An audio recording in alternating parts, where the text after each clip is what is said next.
Hello, YouTube and the internet and all the ships at sea. This is James McLean coming to you from Los Angeles, California, with another installment of the day in the life of a Dfinity programmer slash web programmer slash game programmer.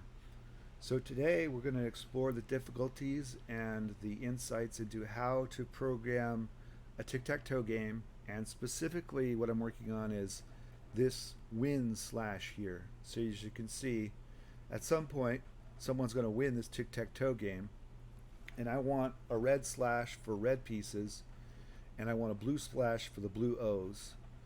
And I want it to be positioned properly, and that's not too easy. Another thing, I want to overlay, as you can see right here, these X's. Now I'm not happy with the color yet. I want to match this color, maybe not exactly, but closer than this. I don't want it to look like orangey orange. I want it to look like that nice deep cobalt red.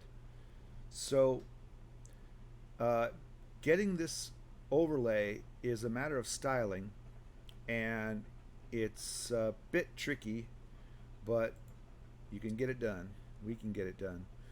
One important tip is to put the overlay that you want to overlay inside of the div or the parent div of the thing that you'd like to overlay. That smooths things out quite a bit. Now, the game zone is the class of the parent of this win slash red here. Hope you can see that. Let me get a little bit bigger. Win slash red is the image tag. It has a graphic called win slash red.png, and that's how I'll change the color of it later. But we have a style attached to it of win slash active when it's actually turned on. That's like when someone has actually won the game. Otherwise, we use win slash hidden, display equals none, and that's what's currently going on with the blue slash. So you might see I've got a blue slash here in the code, but in the display I have no blue slash. Where is it? Where'd it go? Well, it's been hidden by a style. And if it's appropriate time, if there's a blue winner, it will come back up, it will display itself, and it'll be displayed in a proper place. So that's what we're working on right now. What is the proper place for the horizontal in row 1, horizontal in row 2, horizontal in row 3, then the column 1, column 2, column 3, and finally the diagonal from up to down, left to right, and the diagonal from left to right, down to up, like that. All of those numbers have got to be determined because the code is not going to let me kind of move it around with my mouse. We're just not there yet with the development environments.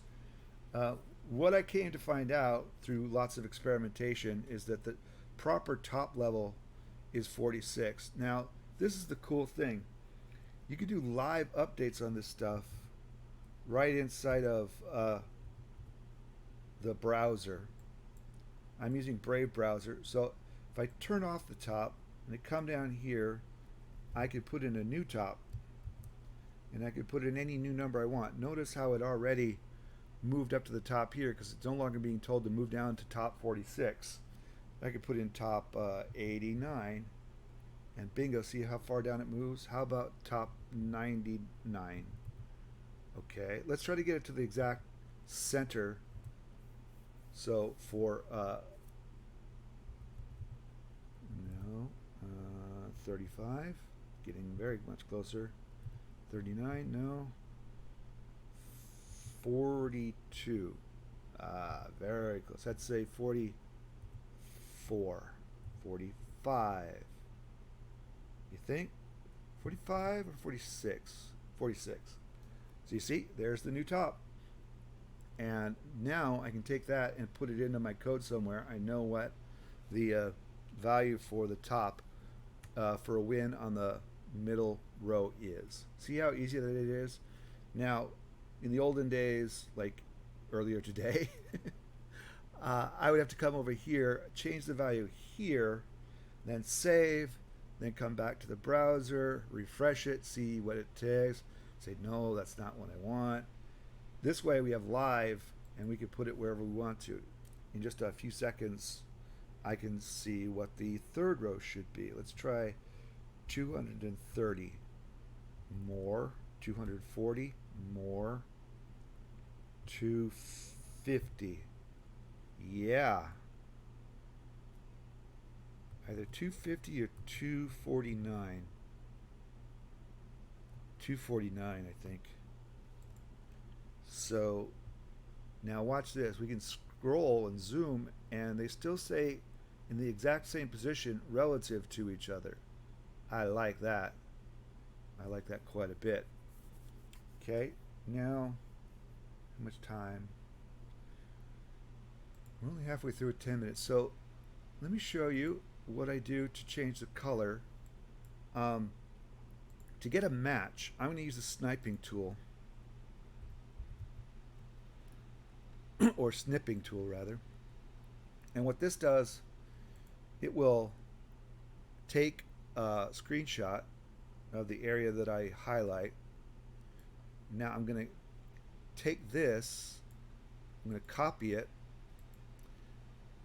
then I'm going to copy it into my paint.net program. This is my favorite little tool for editing 2D graphics, raster graphics, that is bitmapped graphics.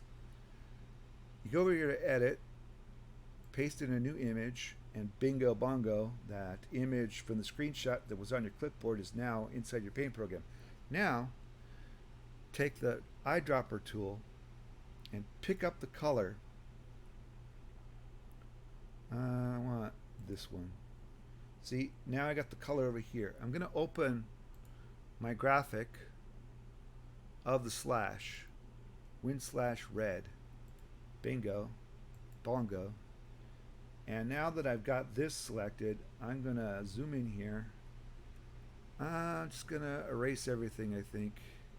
Start from scratch. Make my hardness 100%. Make my brush width very large, and zoop. Alright, now I'm going to use the line tool, and the end caps are going to be rounded. And then I'm going to just start over here, color a nice line across. My thickness is too much, actually. I wonder if it'll affect it. Yeah, I could affect it retroactively, that is after I draw it. So bring this all the way to the end, and I'm going to reposition this so that the very tip is at the end as well. Nice. Now, I do think I want to add a little transparency, which is here. Yeah, that should work. And up a little bit. I want to be bang. Alright. Save the win/red. Okay. Overwrite it.